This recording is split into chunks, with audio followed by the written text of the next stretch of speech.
Praise the Lord. இயேசுவின் ரத்தம் ஜெயம் தினமும் இயேசு நிகழ்ச்சிக்கு உங்களை கர்த்தராகிய இயேசு கிறிஸ்துவின் நாமத்தில் வரவேற்கிறேன். செய்தியின் தலைப்பு: தேவ ராஜ்யம் எப்படி செயல்படுகிறது? ஆதார வசனம் மத்தேயு 16:19. பரலோக ராஜ்யத்தின் திறவுகோல்களை உனக்கு தருவேன். பூலோகத்திலே நீ கட்டுகிறது எதுவோ அது பரலோகத்திலும் கட்டப்பட்டிருக்கும். பூலோகத்திலே நீ கட்டவிழ்ப்பது எதுவோ அது பரலோகத்திலும் கட்டவிழ்க்கப்பட்டிருக்கும்.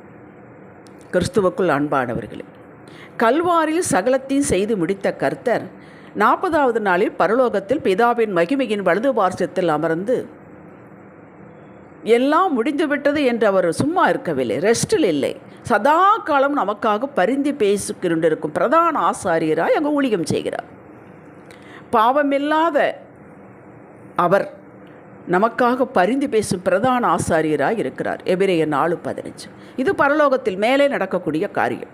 கீழே பூமியிலே பெந்தகோஸ்தே நாளில் யோவேல் 2:28 உரைக்கப்பட்ட தீர்க்க தரிசனம் நிறைவேறும் வகையில் அன்று மேலருகில் சீஷர்கள் மற்றவர்களோடு எல்லாரும் காத்திருந்தார்கள். காத்திருக்க சொன்னார் இயேசு. பரத்துக்கு போருக்கு ஏறி போவதற்கு முன்பாகவே காத்திருந்தார்கள். பெந்தகோஸ்தே நாள் வந்தபொழுது பரிசுத்த ஆவியானவர் பொழிந்தருளினார். இது அப்போஸ்தலர் 2ஆம் அதிகாரம் 1-4 வரை வாசித்துப்பார். இப்பொழுது பரலோகம் பூலோகம் இணைக்கப்பட்டு விட்டது. இணைப்பதற்கு, இந்த இணைப்பை கொடுப்பதற்கு ஆவியானவர் நமக்குள் வந்துவிட்டார். தெளிவுபடுத்திக் கொள்ள வேண்டும். இதன் திறவுகோல் விசுவாசம். பரலோக ராஜ்யம் இப்படித்தான் செயல்படுகிறது. எப்படித்தான்? இங்கே பூலோகத்திலே நாம் எதையெல்லாம் இயேசுவே நாமத்தில் கட்டுகிறோமோ, அவிழ்க்கிறோமோ, அவைகள் பரலோகத்தில் கட்டப்படும், அவிழ்க்கப்படும். இயேசுவே நாமத்தில் தான் வல்லமை உண்டு. இயேசுவே நாமம், இயேசுவின் வார்த்தை, இயேசுவின் ரத்தம், இவற்றின் மீது நமக்கு உரிமை உண்டு, அதிகாரம் கொடுக்கப்பட்டிருக்கிறது.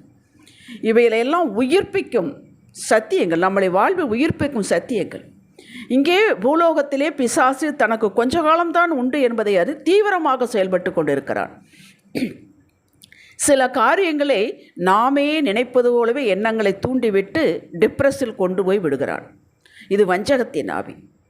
எதுவாக இருந்தாலும் இவனையும் இவனது செயல்கள், தந்திரங்கள், இவற்றை நாம் அறிந்து வைத்து கொள்ள வேண்டியவே ஒழிய பயப்படக்கூடாது.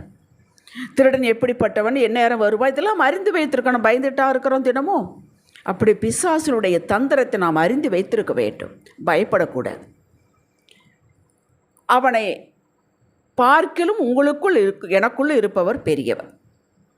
லூக்கா 19ஆம் அதிகாரம் 19 இப்படி வார்த்தை உண்டு: இழந்து போனதை தேடவும் ரட்சிக்கவுமே தேவகுமாரன் வந்திருக்கிறார் என்றார்.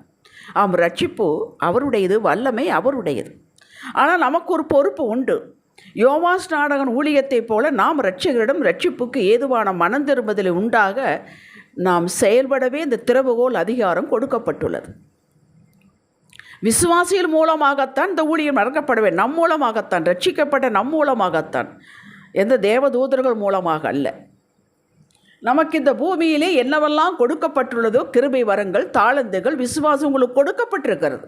ஆவியின் நிறைவு கொடுக்கப்பட்டிருக்கிறது. இவைகள் பரலோக ராஜ்யத்திற்கு பயன்பட வேண்டும். அதை முதலில் தெரிந்துக்க, அவருடைய பர்பஸ் நிறைவாக வேண்டும். நாம் வாக்குத்தத்தம் கொடுக்கிறார் என்றால் நாம் பெற்றுக்கொள்கிறோம், விசுவாசிக்கிறோம், அறிக்கை செய்கிறோம், காத்திருக்கிறோம். எப்போ நடக்கும்? அவரும் காத்திருக்கிறார்.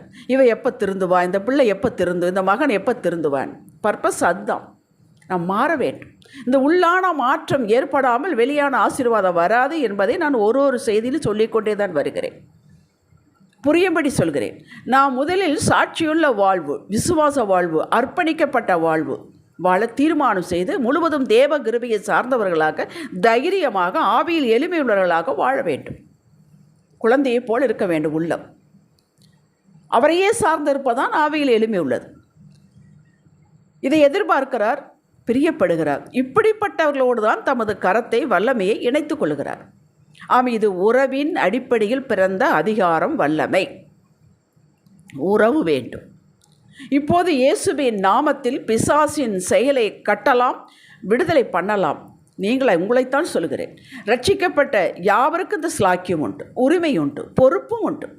கர்த்தர் ஒருவரையும் ஃபோர்ஸ் பண்ணுகிறதில்லை. விரும்பினால் என் பின்னே வாருங்கள் என்கிறார். நமக்கு உடனே ஒரு டவுட் வருகிறது.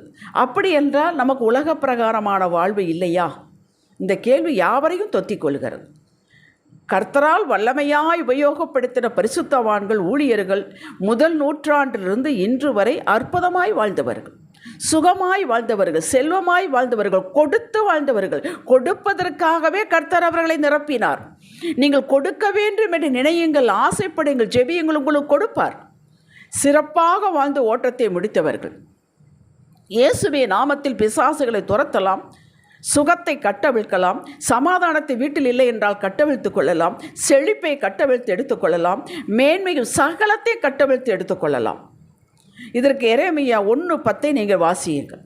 பார், பிடுங்கவும், இடிக்கவும், அழிக்கவும், கவிழ்க்கவும், கட்டவும், நாட்டவும் உன்னை நான் இன்றைய தினம் ஜாதிகளின் மேலும் ராஜ்யங்களின் மேலும் ஏற்படுத்தினேன் என்று கர்த்தர் என்னுடனே சொன்னார் என்று எரேமியா சொல்லுகிறார். நம்மளை ஏற்படுத்தி இருக்கிறார். அவிழ்ப்பதற்கும் கட்டுவதற்கும் நம்மளை ஏற்படுத்தி இருக்கிறார். இதுக்கு என்ன எப்படிங்க ஏற்படுத்தினார்? உறவு. அவர் தகப்பன், நாம் பிள்ளை. நாம் தெய்வ குடும்பத்தில் இருக்கிறோம், ரட்சிக்கப்பட்டு இருக்கிறோம், உடன்படிக்கையின் பிள்ளைகள். இந்த உறவைத்தான் நீங்கள் மையப்படுத்த வேண்டும். இப்போது இதை கர்த்தர் உங்களுடனே சொல்கிறார். இதற்கு அதிக பக்தி, பரிசுத்த வேண்டும் என்று ஒதுக்கிக் கொள்ளாதீர்கள். அவரோடு நல்ல உறவில், ஐக்கியத்தில், விசுவாசத்தில் உறுதியுள்ளாக இருந்தாலே போதும். எபிரேயர் 3:14 வாசித்து பாருங்கள். ஐயோ, நான் போன வாரம் சர்ச்சுக்கு போகல, இன்னும் கொஞ்சம் பைபிளே வாசிக்கலை, ஜெபமே இந்த வாரம் முழுசு ஜெபமே ஒழுங்காக பண்ணலை.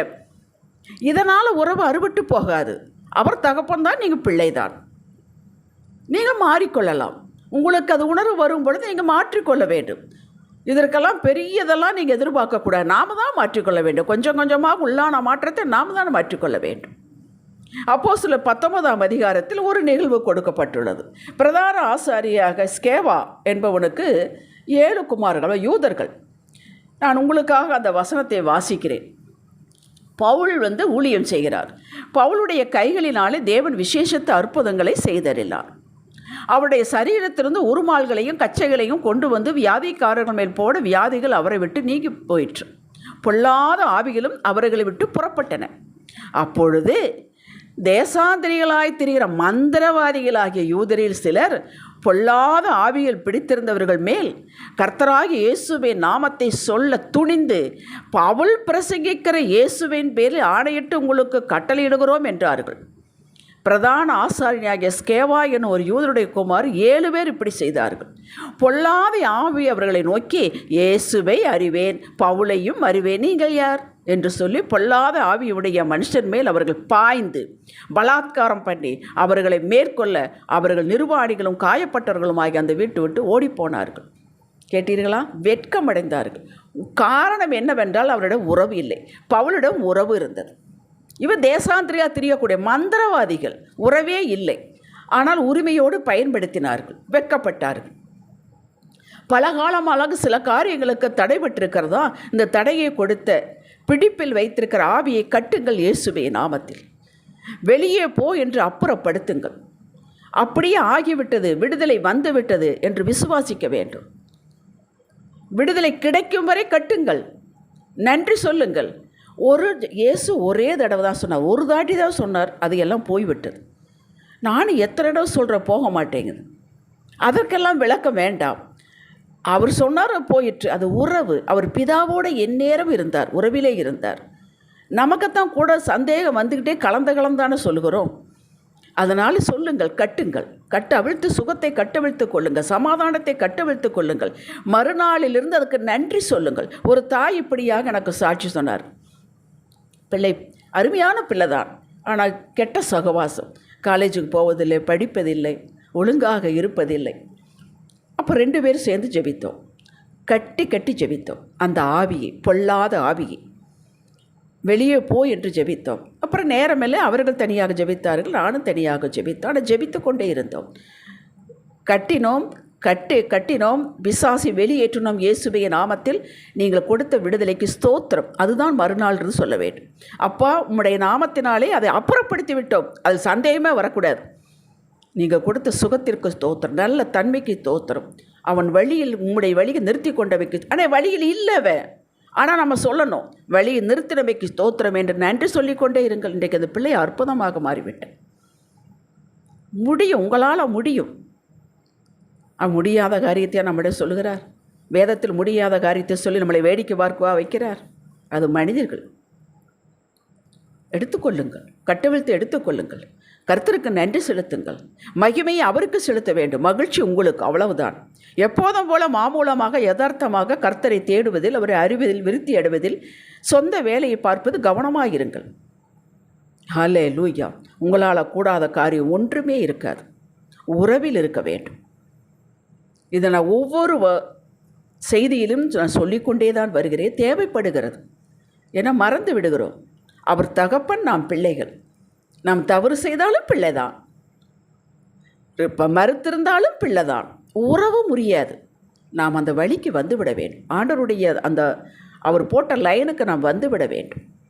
உங்களை பார்த்தான் இதையெல்லாம் சொல்லி கொண்டிருக்கிறார். உங்களால் கூடும்.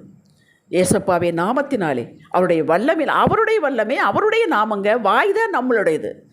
நீங்கள் சொல்லுங்கள், என்ன தேவையோ அது சொல்லுங்கள்.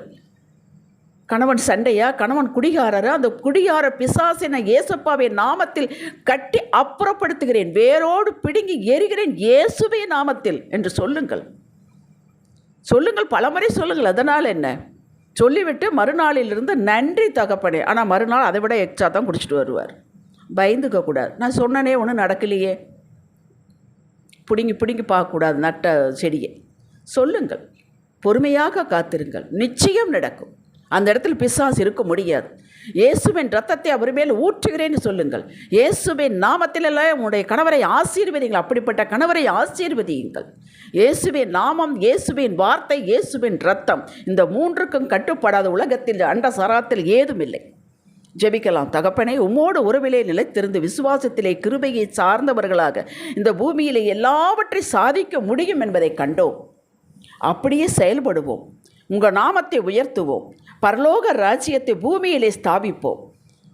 அதற்காகவே நீர் எங்களை அழைத்திருக்கிறீர், ரட்சித்திருக்கிறீர். இயேசுவை நாமத்தில் அறிக்கை செய்கிறோம். அருமை பிதாவே, ஆமேன்.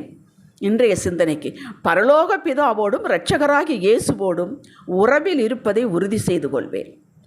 தினமும் ஆவியானவர் உதவி பெற்று ஜெபிப்பேன். ஆமேன். அல்லேலூயா.